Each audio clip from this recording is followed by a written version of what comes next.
శ్రీ తాటిపర్తి జీవన్ రెడ్డి గారిని సాదరంగా పెద్దలు కేసీఆర్ గారి సూచన మేరకు సాదరంగా వారిని భారత రాష్ట్ర సమితిలోకి ఆహ్వానించడానికి ఈరోజు మా సహచరులందరితో కలిసి పెద్దలు మాజీ మంత్రివర్యులు శ్రీ కొప్పుల ఈశ్వర్ గారు, మాజీ మంత్రివర్యులు శాసన మండలి సభ్యులు శ్రీ ఎల్ రమణ గారు, మాజీ మంత్రివర్యులు కరీంనగర్ శాసనసభ్యులు గంగుల కమలాకర్ గారు, మాజీ మంత్రివర్యులు పాల్కొండ శాసనసభ్యులు శ్రీ వేముల ప్రశాంత్ రెడ్డి గారు, మాజీ ఆర్టీసీ కార్పొరేషన్ అధ్యక్షులు పెద్దలు శ్రీ బాజిరెడ్డి గోవర్ధన్ గారు, మాజీ పార్లమెంట్ సభ్యులు శ్రీ బోయిన్పల్లి వినోద్ కుమార్ గారు, జిల్లా అధ్యక్షులు జగిత్యాల శ్రీ విద్యాసాగర్ రావు గారు, రాజ్యసభ సభ్యులు దామోదర్ రావు గారు, జిల్లా పరిషత్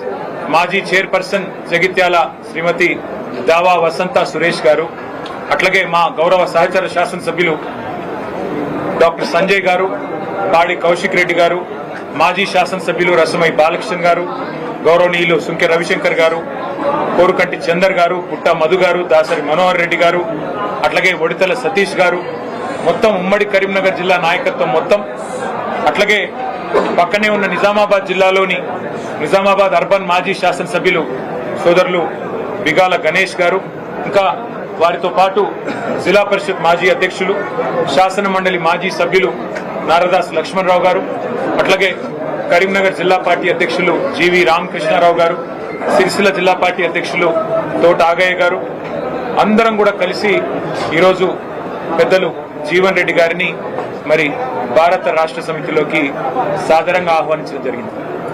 నిజానికి జీవన్ రెడ్డి గారు వారి రాజకీయ అనుభవం కానీ వారికి ప్రజా జీవితంతో వారికి ముడిపడి ఉన్న పెనవేసుకుని ఉన్న బంధం ఏదైతే ఉన్నదో సుదీర్ఘ కాలంగా కాంగ్రెస్ పార్టీతోనే వారు దాదాపు 4 దశాబ్దాలకు పైగా కాంగ్రెస్ పార్టీకి విశేషమైన సేవలు అందించిన విషయం మీ అందరికీ తెలిసింది.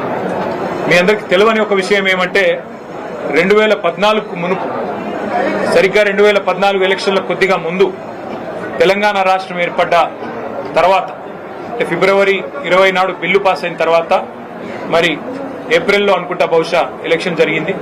ఆ మధ్య కాలంలో అప్పుడు పెద్దలు కేసీఆర్ గారు జీవన్ రెడ్డి గారిని ఆహ్వానించారు పార్టీలో మా వినోద్ కుమార్ గారి ద్వారా. ఆ రోజు మరి వారిని పార్టీలోకి రావాలి, మీరు వస్తే బాగుంటుంది, మీలాంటి విశేషమైన అనుభవం కలిగిన నాయకులు మరి తప్పకుండా తెలంగాణలో ఉంటే బాగుంటుంది అని చెప్పి, తెలంగాణ ప్రభుత్వంలో కూడా మీరు ఉంటే బాగుంటుంది అని చెప్పి కూడా ఆ రోజు వారిని ఆహ్వానించడం జరిగింది. కానీ ఒక నిబద్ధత కలిగిన నాయకుడిగా ఆ రోజు వారు కాంగ్రెస్ పార్టీ నాయకత్వంతో వారికి ఉన్న అనుబంధాన్ని మరి కాంగ్రెస్ పార్టీ బలోపేతానికి ముందుకు నడవాలన్న ఉద్దేశంతో వారు ఆనాడు కాంగ్రెస్ లోనే కొనసాగారు. ఆ రోజు జగిత్యాల శాసనసభ్యుడిగా కూడా 2014లో గెలిచినారు. నాకు 2 సందర్భాలు గుర్తొస్తా ఉన్నాయి. జీవన్ రెడ్డి గారితో కేసీఆర్ గారికి ఉన్న పర్సనల్ రిలేషన్ అంటే వారికి ఇద్దరికి మధ్యన ఉన్న గౌరవభావం కానీ ఇద్దరికి మధ్యన ఉన్న స్నేహం ఎట్లాంటిది అంటే వారి బంధం ఈ రోజు కాదు, వారిద్దరికి దాదాపు 4 దశాబ్దాలకు పైగా పరిచయము, స్నేహము, గౌరవము, పరస్పర గౌరవము ఎప్పటి నుంచో ఉంది. నాకు 2 సందర్భాలు నా కళ్ళ ముందు జరిగినాయి గుర్తొస్తా ఉన్నాయి. ఒకటి 2014లో కేసీఆర్ గారు జూన్ 2 నాడు ముఖ్యమంత్రిగా పదవీ బాధ్యతలు చేపట్టిన తర్వాత వారి మొట్టమొదటి అధికారిక పర్యటన జిల్లాలలో ఉమ్మడి కరీంనగర్ జిల్లాతోనే ప్రారంభమైంది. ఆ రోజు ఉమ్మడి కరీంనగర్ జిల్లాలో ఒక ఆడిటోరియంలో మీటింగ్ జరిగింది, కళాభారతిలోనూ ఎక్కడో మీటింగ్ జరిగింది. వారు జిల్లా నుండి ప్రాతినిధ్యం వహిస్తున్న సీనియర్ నాయకుడు, ప్రతిపక్ష పార్టీకి సంబంధించిన శాసనసభ్యుడు. కానీ కేసీఆర్ గారు స్వయంగా ముందు జీవన్ రెడ్డి గారికి మైకునివ్వండి అని చెప్పి వారికి మైక్ అందిస్తే జీవన్ రెడ్డి గారు లేచి వారు స్ట్రైట్ గా అభినందనలు చెప్పి మరి పరస్పరం మరి ఒక్కసారి మీరు ఇప్పుడు గవర్నమెంట్ లో ఉన్నారు, మీకు అభినందనలు చెబుతూ జగిత్యాల ప్రజల తరపున నేను ఒకటి మిమ్మల్ని అడగదలుచుకున్నా అని చెప్పి వారు చాలా చిన్నది ఒక బోర్నపల్లి అనే గ్రామానికి సంబంధించి ఒక బ్రిడ్జ్ కావాలా, వెంటనే నాకు శాంక్షన్ కావాలని ఒక మాట చిన్నగా అడిగినాను. మేమందరం చూస్తా ఉన్నాం, అప్పుడే మేము కొత్తగా మంత్రులైనాం, చూస్తా ఉన్నాం కేసీఆర్ గారు ఎట్లా స్పందిస్తారు, ఎట్లా రియాక్ట్ అవుతారు.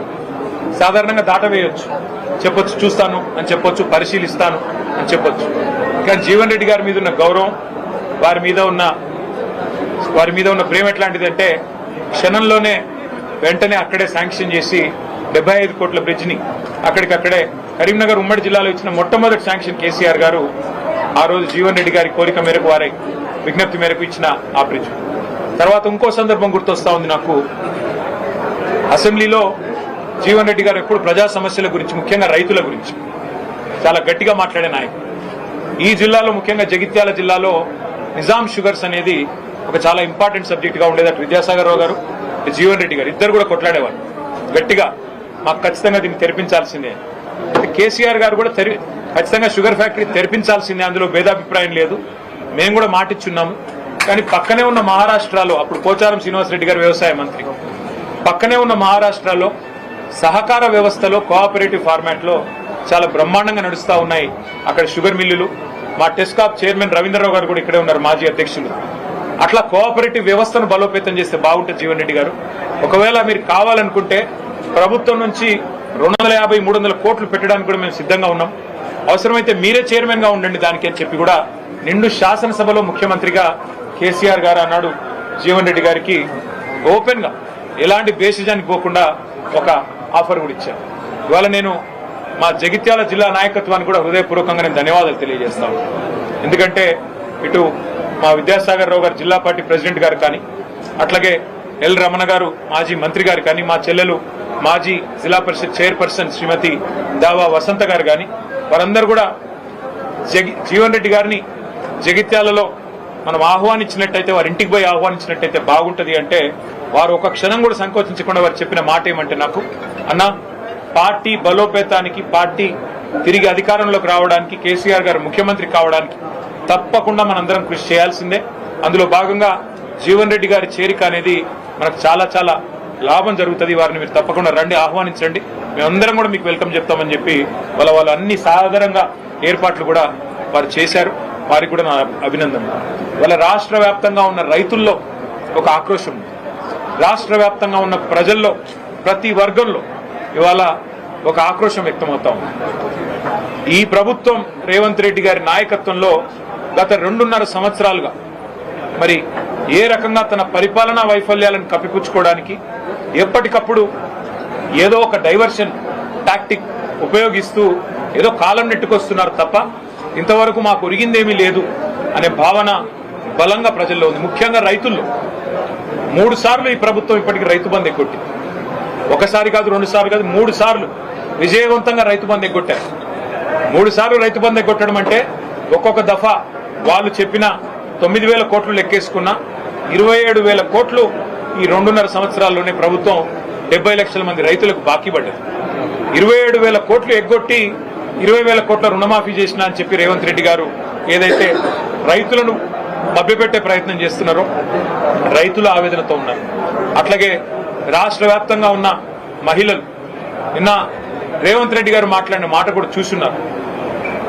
బాసరలో ఆయన మాట్లాడిన మాటలు ఎంత దారుణంగా, ఎంత అవమానకరంగా, ఒక ముఖ్యమంత్రి స్థాయికి తగని మాట.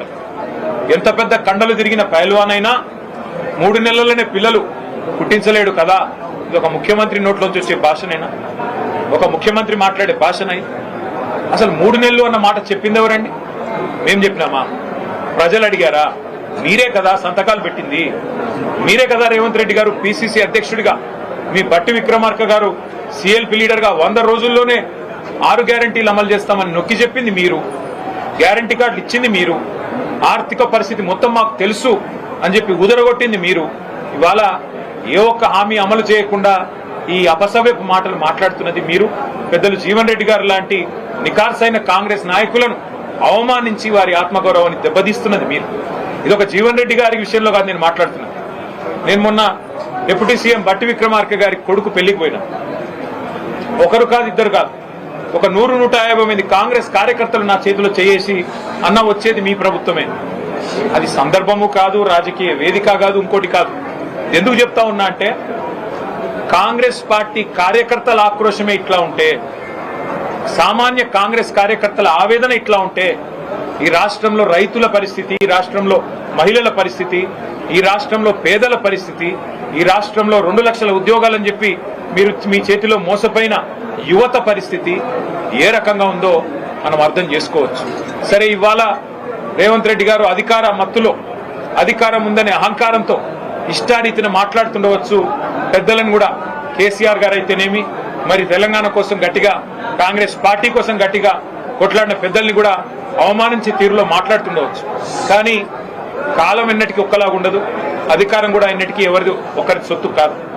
10 ఏళ్లు ప్రజలు మాకు అవకాశం ఇచ్చారు. ఇవాళ 5 ఏళ్లు కాంగ్రెస్ పార్టీకి, రేవంత్ రెడ్డి గారికి ప్రజలు అవకాశం ఇచ్చినారు. మాకైతే సంపూర్ణమైన విశ్వాసం ఉంది. వారిని నేను కేసీఆర్ గారి తరఫున పార్టీలోకి ఆహ్వానించడానికి ఇక్కడికి వచ్చినాను. వారు సానుకూలంగా స్పందించారు. మాకు కేసీఆర్ గారితో నాకు వ్యక్తిగతంగా కూడా చాలా అనుబంధం ఉంది. కానీ మీరందరూ వచ్చారు, ఆహ్వానించారు, సంతోషం. కానీ ఒకసారి నేను కేసీఆర్ గారిని కూడా కలిసి ఈ రాబోయే 2-3 రోజుల్లో నేను నా నిర్ణయం తప్పకుండా చెప్తానని చెప్పి జీవన్ రెడ్డి గారు చెప్పారు. చాలా సంతోషం. నేను వారిని కోరేది ఒకటే, ఈ రాష్ట్రంలో రైతులు, ఈ రాష్ట్రంలో పేదలు తిరిగి వారి మొహంలో చిరునవ్వు రావాలి అంటే కేసీఆర్ గారు ముఖ్యమంత్రి కావాల్సిందే. తిరిగి మళ్ళీ కేసీఆర్ గారు బాధ్యతలు చేపట్టాల్సిందే, తెలంగాణను పట్టాలు ఎక్కించాల్సిందే. అందుకే వారి సహకారాన్ని నేను కోరుతా ఉన్నాను. మా సహచరులందరం కూడా కలిసి వచ్చి వారిని ఇవాళ ఉమ్మడి కరీంనగర్ జిల్లా, అట్లాగే ఉమ్మడి నిజామాబాద్ జిల్లాకు సంబంధించిన ముఖ్య నాయకులందరం కూడా వచ్చి వారిని సాదరంగా ఆహ్వానించాము.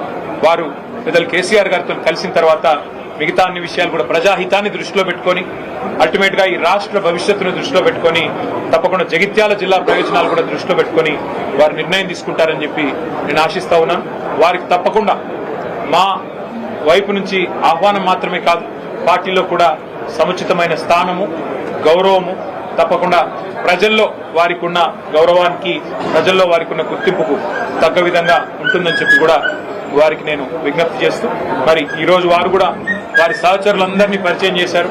చాలా ఓపికగా మమ్మల్ని రిసీవ్ చేసుకున్నందుకు పెద్దలు జీవన్ రెడ్డి గారికి కూడా హృదయపూర్వకంగా మా అందరి పక్షాన వారికి ధన్యవాదాలు తెలియజేస్తూ వారు స్పందించాలని కోరుతాం. ఈరోజు భారత రాష్ట్ర సమితి అధ్యక్షులైనటువంటి కేసీఆర్ గారి